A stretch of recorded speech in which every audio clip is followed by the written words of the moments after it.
नमस्कार साथियों। अगर आप इस वीडियो को देख रहे हो तो इसका मतलब है कि आप भी रेलवे में जॉब करने का सपना देख रहे हो और 13 तारीख से एग्ज़ाम स्टार्ट हो रही है एलपी की, जिसका आप कई दिनों से इंतज़ार कर रहे थे। और सच कहूँ तो यह समय बिल्कुल भी डरने का नहीं है। यही समय है जो लास्ट में फैसला लेने का समय होता है कि हमें क्या करना है क्या नहीं करना है।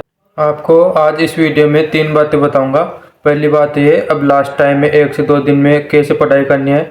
दूसरी बात ये कि एग्ज़ाम में कौन सी गलती आपको नहीं करनी है। और तीसरी बात ये, जो आपको मतलब पहले से बता रखा हूँ, आपके लिए वन लाइनर बुक तैयार कर रहा हूँ। तो एग्ज़ाम के लिए आपको लास्ट टाइम उसका रिवाइज करना और वो बुक एग्ज़ाम तक अभी फ्री रहेगी।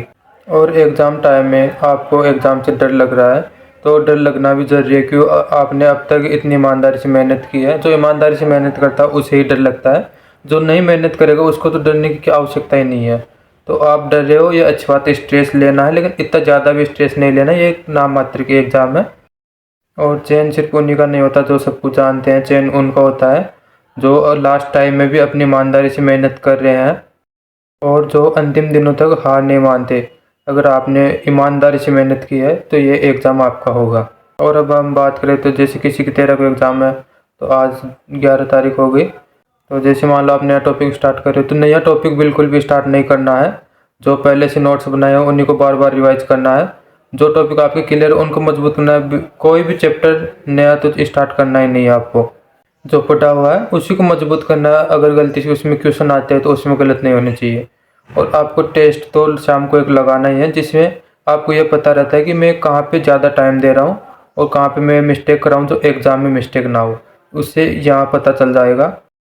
और मॉक टेस्ट देने का मतलब ये नहीं कि आपको नंबर देखने हैं, आपको यह भी पता चलता है कि मैं कहाँ पे गलती कर रहा हूँ। ये सबसे मेन पॉइंट होता है। और परीक्षा में बैठने से पहले सबसे पहले तो आपको गेस करके तो कोई भी क्वेश्चन के आंसर नहीं लगाने हैं। दूसरी बात करें तो उसमें मतलब नकारात्मक अंकों से बचना है। एक गलत होने का मतलब है 2 क्वेश्चनों का प्रॉफिट है वो हमें नहीं मिलेगा। और सबसे पहले जो क्वेश्चन आपको आ रहे हैं उनको करना है। उसके बाद जिनमें मतलब कम समय में हो तो बहुत कठिन लग रहे हैं उनको आप रिमार्क करके छोड़ देना है।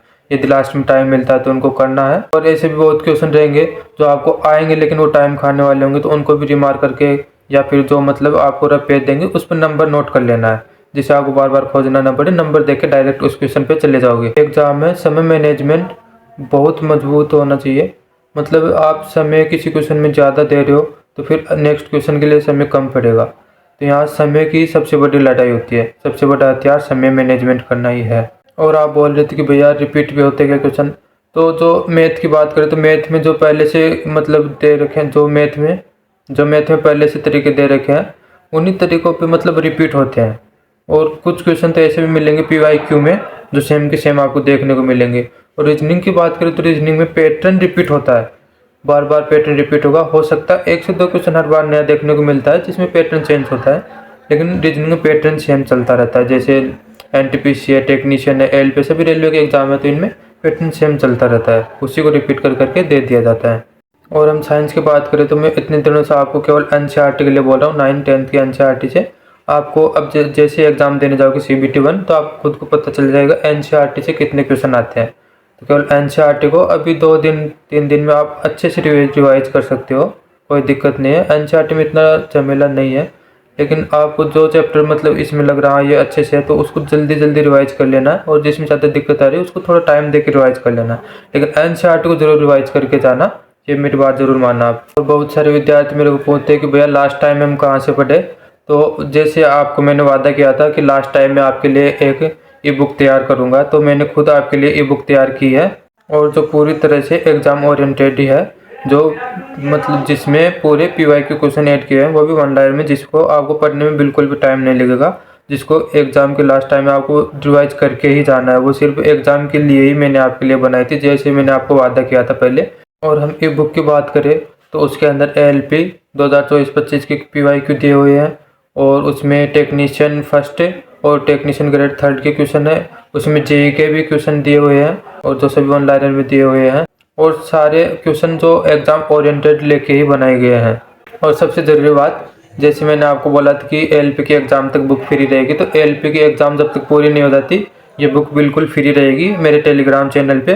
जैसे एग्ज़ाम ख़त्म हो जाएगी इसको फिर पेमेंट करके ख़रीदना पड़ेगा। तो जितने भी आपके दोस्त हैं और हैं उनको अभी जो एलपी के एग्ज़ाम लगने वाले हैं उनको शेयर करना, उनकी हेल्प करना और आपको भी इसको रिवाइज करके जाना है। ये सिर्फ एलपी के एग्ज़ाम तक फ्री रहेगी। अब कुछ लोगों का बोलना है कि भैया पीवाईक्यू इतनी ज़रूरी क्यों है। पीवाईक्यू का मतलब यह है कि यदि आप पीवाईक्यू तैयार कर लेते हो तो इसका मतलब आप एग्जामिनर के माइंडसेट को पढ़ रहे हो कि उसके माइंडसेट में क्या चल रहा है। पीवाईक्यू का यही मतलब होता है। और जैसे पीवाईक्यू कर लेते हो तो आप जैसे एग्जाम में बैठोगे तो आप एग्जाम के पेपर दे के सरप्राइज नहीं होगे। पेपर आपको दे के सरप्राइज हो जाएगा कि जैसे मैंने माइंडसेट बनाया उसी हिसाब से इसको कैसे पता चल रहा है। और कुछ भी पढ़ने से अच्छा है आप बेस्ट पढ़ाई करो, स्मार्ट पढ़ाई करो। और इस वीडियो के डिस्क्रिप्शन में आपको टेलीग्राम की लिंक मिल जाएगी जहाँ से आपको ई बुक प्राप्त कर लेनी है और आपको इसको रिवाइज करना है अच्छे से और अपने दोस्तों को भी शेयर करना है कि वो भी पढ़ के एग्ज़ाम में जा सके। और आपको ये बात विशेष ध्यान रखनी है कि एग्ज़ाम के बाद ये बुक पेड हो जाएगी तो आपके जो भी दोस्त वगैरह है उनको पहले बता देना जो पहले से बुक ले ले। तो इस मौके को आप मिस मत करना बिल्कुल भी। और अगर आप वीडियो के लास्ट तक आए हो तो इसका मतलब आप सीरियस हो। और मैं इतना ही चाहता हूँ कि जब भी आपका रिजल्ट आए तो आप लास्ट में यही वीडियो याद करके बोलो कि हाँ मैंने लास्ट तक पढ़ाई के लिए लड़ाई की थी। और जैसे आपकी एग्ज़ाम है तो आपको सिटी के बारे में पहले पता चल गया होगा तो एग्ज़ाम से एक दिन पहले ही वहाँ पहुँच जाना जिससे आपको स्ट्रेस ना हो, ताकि पहली रात को आप अच्छे से नींद पूरी कर पाओ और सुबह एग्ज़ाम अच्छे से दे पाओ। यदि आप एग्ज़ाम के दिन नहीं जाते हो तो रास्ते में आपको बहुत थकान महसूस होगी और एग्ज़ाम में इसका बहुत गलत इफेक्ट पड़ता है। मैंने भी आज तक जितने भी एग्ज़ाम दिए एग्ज़ाम में हमेशा पहले दिन ही वहाँ जाके स्टे किया हूँ। और आपको वहाँ से सुबह उठ के आराम से नहा धो के एग्ज़ाम देनी है शांति से। बिल्कुल भी किसी से रास्ते में झगड़ा वगैरह नहीं करना है, माइंड को एकदम शांत रखना है और बिल्कुल भी नहीं घबराना। आपने अब तक जितनी भी पढ़ाई की है उस पर विश्वास रखना है और ख़ुद को इतना ही बोलना है मैंने अच्छे से तैयारी की है, मैं लास्ट टाइम तक स्टडी कर रहा हूँ और लास्ट टाइम तक लड़ता रहा हूँ तो मैं बिल्कुल भी नहीं घबराऊँगा। मैंने अच्छे से पढ़ाई की है तो अच्छे से एग्ज़ाम देऊँगा। खुद को धैर्य बना के रखना है। और लास्ट में यही कहूँगा आपको एग्ज़ाम को फोड़ के आना है। All the best exam warriors, railway आपका इंतज़ार कर रही है। और आपको वीडियो पसंद आया तो लाइक शेयर कमेंट और सब्सक्राइब भी करना मत भूलना।